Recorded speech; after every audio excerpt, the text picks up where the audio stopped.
நாம் செய்கிற ஜெபம் பதில் வருகிற ஒரு ஜெபமா இருக்கணும்.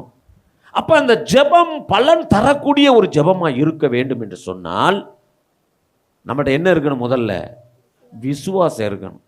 எலியாவை பாருங்க, ஒரு பெரிய பலிபீடம் கட்டுறான். பாகாலின் ஆவிகளை கொண்ட தீர்க்கதரிசிகள் நிறைய பேர் நிற்கிறான். ஊர் ஜனமெல்லாம் நிற்கிது. ஆனால் எல்லாருக்கும் முன்னாடி நிற்கிறது எலியா மட்டும் தனியாக நிற்கிறான். எல்லாருக்கும் முன்பாக கர்த்தரை கூப்பிடுறான். வானத்திலிருந்து ஒரு அக்கினி இறங்கி வந்து அந்த பலிபீடத்தையே நக்கி போட்டுச்சு. எல்லாரும் பார்த்து ஆச்சரியப்பட்டான். அப்ப எவ்வளவு விசுவாசம் இருந்திருக்கும் எலியாக்குள்ள.